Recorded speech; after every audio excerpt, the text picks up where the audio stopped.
Let's talk about what I believe is the most important concept for every organization. In this section, we get right to the heart of business issues and how we should view our organization. I've been writing and teaching about the importance of event-driven concepts since the early 1980s, and I'm pleased to see they've become mainstream in the technical literature. If you don't already know about event-driven concepts, you'll see they're very simple and obvious.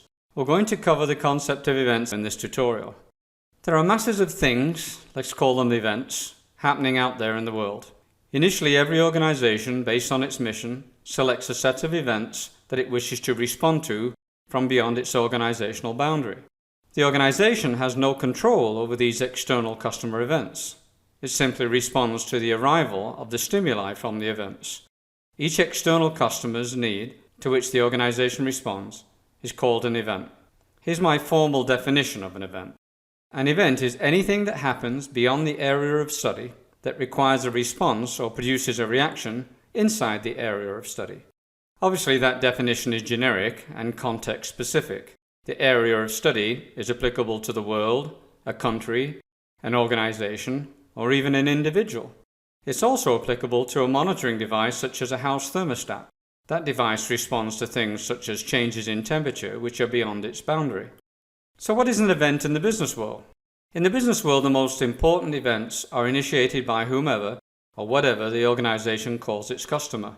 I use the word whatever in that sentence because in some organizations the customer is not a person. I worked on a number of projects for the US government. One involved the National Fire Center, where the events that they responded to were earthquakes, fires, floods, etc. And the input did not always come from a person reporting those events. They could have been triggered by some type of device or detector in the environment. However, in the typical business world, events quite often are initiated by a person.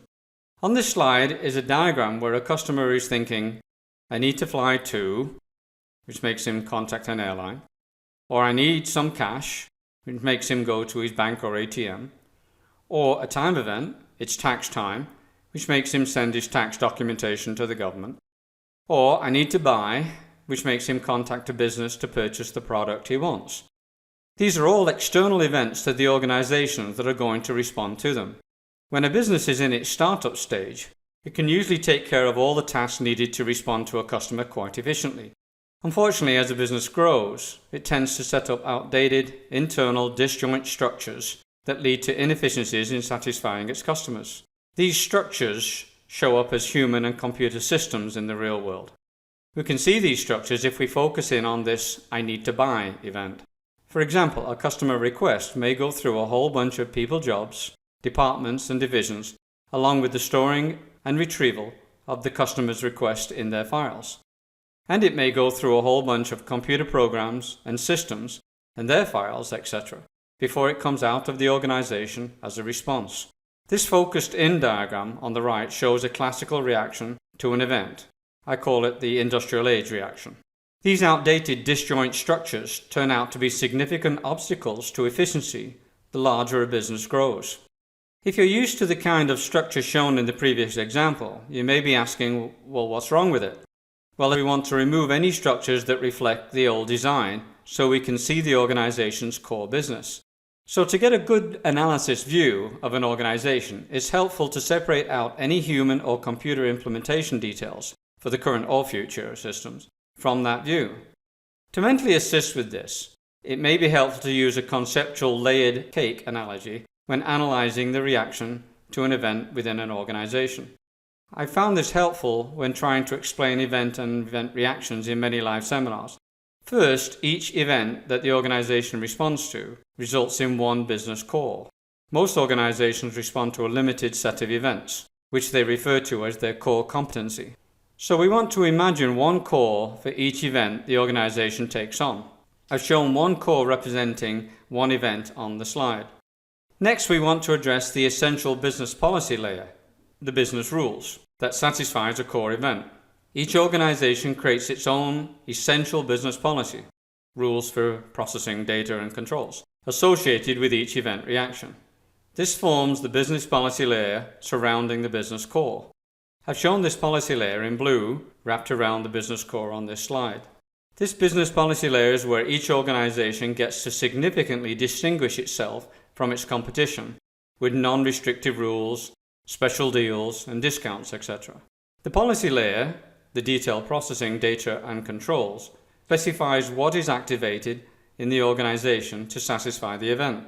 As I've shown in my example, we want to capture detailed data and business processing and any business controls, but only those for this one event. Note that there may be some rules in the policy layer that are dictated by entities beyond the organization.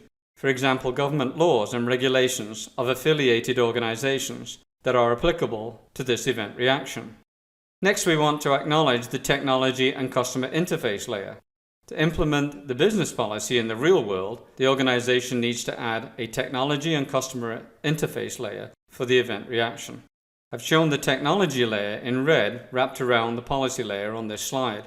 The technology layer consists of human and/or computer devices along with their support systems, designed to interact with customers and to deliver the goods or services requested. The technology layer specifies how the event reaction is implemented in the real world. What we're doing with these layers is separating analysis from design thinking. Remember, we do this for each event-driven reaction. It may be worth noting that the components in the technology layer are the most subject to change. In other words, technology changes faster than business policy, which changes faster than our selected core business events. That was just a section planting the seed of events and an event reaction.